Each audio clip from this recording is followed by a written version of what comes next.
অন্তৰ্গত বিভিন্ন বুথৰ পৰা বিভিন্ন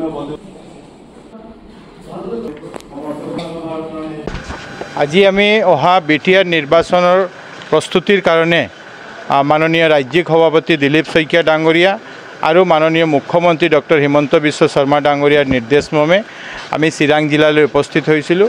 মোৰ লগত আমাৰ সতীৰ্থ বিধায়ক বিজনী সমষ্টিৰ অজয় ৰায় ডাঙৰীয়া তেওঁ আছিলে আৰু আমাক দায়িত্ব দিয়া হৈছে এজন 5খন জিলাৰ এজন মন্ত্ৰী আৰু এজন জ্যেষ্ঠ কাৰ্যকৰ্তাক দায়িত্ব দিয়া হৈছে যে আহি ইয়াত নিৰ্বাচনৰ কি পৰিস্থিতি আছে, আমি আমাৰ সাংগঠনিক স্থিতি কি আছে সেই বুজ ল'বলৈ আমাক নিৰ্দেশ দিয়া হৈছিল এবং আজি আমি এই কাৰণে ইয়াত উপস্থিত হৈছিলোঁ।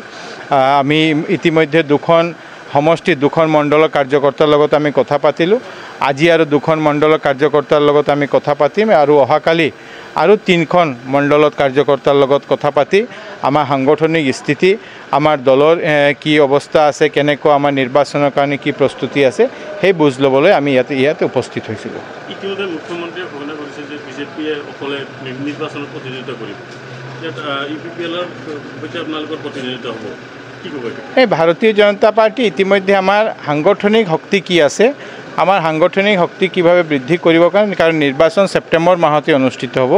এই 3 মাহ 3.5 মাহত আমাৰ দায়িত্ব হ'ল যে বিজেপি কাৰ্যকৰ্তাবিলাকক লগত লৈ আমাৰ বুথ, আমাৰ শক্তি কেন্দ্ৰ, আমাৰ যে সাংগঠনিক ভিত্তি আছে এই ভিত্তিবিলাক আমি মজবুত কৰিব পাৰোঁ। তাৰ পিছত পাৰ্টিয়ে সিদ্ধান্ত ল'ব কিমান সিটত আমি নিৰ্বাচন কৰিম, কিমান কি কৰিম, পাৰ্টিয়ে পিছত এইবিলাক সিদ্ধান্ত ল'ব।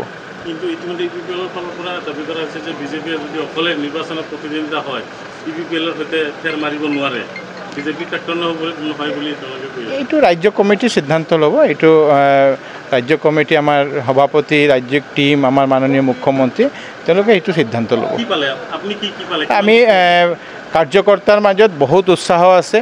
কাৰ্যকৰ্তা ভাৰতীয় জনতা পাৰ্টিৰ কাৰণে, কাৰণ আমাৰ কেন্দ্ৰ চৰকাৰ মাননীয় মোদী ডাঙৰীয়াৰ নেতৃত্ব যে কেন্দ্ৰীয় চৰকাৰ, আমাৰ মাননীয় মুখ্যমন্ত্ৰী ডক্টৰ হিমন্ত বিশ্ব শৰ্মা ডাঙৰীয়াৰ নেতৃত্ব ৰাজ্য চৰকাৰে যেনেকৈ কাম কৰি গৈ আছে, আজি আমি এইটো ক'ব পাৰোঁ যে ইয়াতে প্ৰতি জাতি ভাষাগোষ্ঠী যিমান মানুহ আছে, ৰাইজ আছে, চবে ভাৰতীয় জনতা পাৰ্টিৰ লগত আহি ভাৰতীয় জনতা পাৰ্টি জিকাবৰ কাৰণে উৎসাহিত আছে আৰু কাৰ্যকৰ্তা যথেষ্ট উৎসাহ যে অহা নিৰ্বাচনৰ কাৰণে। আমি আশা কৰোঁ যে ভাৰতীয় জনতা পাৰ্টি অহা নিৰ্বাচনত বিটিআৰত ভাৰতীয় জনতা পাৰ্টি ভাল ফলাফল কৰিব পাৰিব।